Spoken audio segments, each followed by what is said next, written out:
खुलुमबाय स्टुडियो आं रबिन बसुमतारी बे समाव खैराबारि बियाबाव बीजेपी दोलो आरो बीपीएफ दोलोनि थाद'नाय गैयै खहा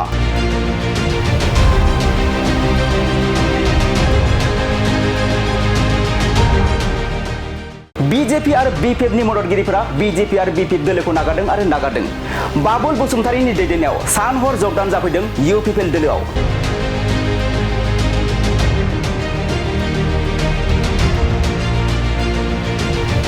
बीटीआरनि सीएम प्रमोद बर' आरो बाबुल बसुमतारीनि खामानि मावनायखौ मोजां मोननानै बीपीएफ आरो बीजेपीनि गोबां मददगिरिफोरा बीपीएफ आरो बीजेपी दोलोखौ नागारनानै इउपिपिएल दोलोआव जगदान जाफैनायखौ नुनो मोननाय जादों।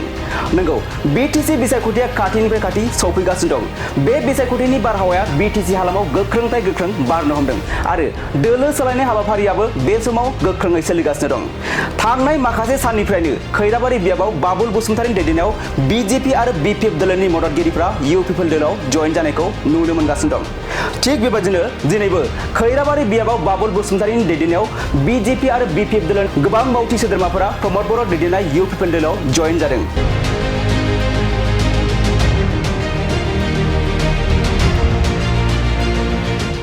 मख'जाथावदि खैराबारि बियाबाव बे बाराव इउपिपिएल दोलोआ 100% देरहागोननि आसाजों बाबुल बसुमतारीनि दैदेननायाव इउपिपिएल दोलोनि मोनसे दोहौ फैगोन होनना माखासे इउपिपिएलनि मददगिरिफ्रा मेलनि गेजेरजों फोरमायो।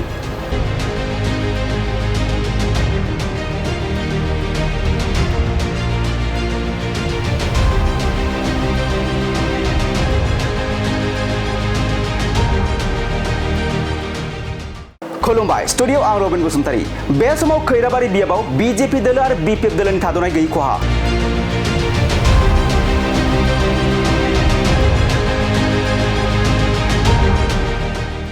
बीजेपी आरो बीपीएफ नि मददगिरिफोरा बीजेपी आरो बीपीएफ दोलोखौ नागारदों बाबुल बसुमतारीनि दैदेननायाव सान हर जगदान जाफैदों इउपिपिएल दोलोआव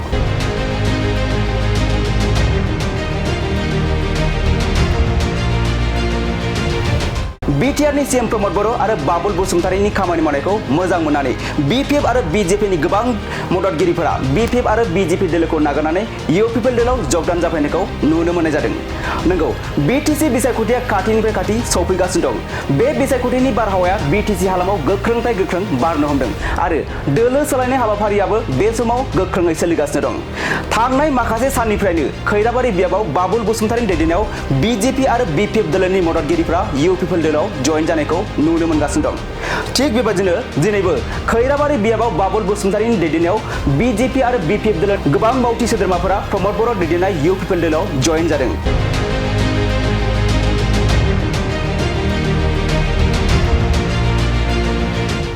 मख'जाथावदि खैराबारि बियाबाव बे बाराव इउपिपिएल दोलोआ 100% देरहागोननि आसाजों बाबुल बसुमतारीनि दैदेननायाव इउपिपिएल दोलोनि मोनसे दोहौ फैगोन होनना माखासे इउपिपिएलनि मददगिरिफ्रा मेलनि गेजेरजों फोरमायो।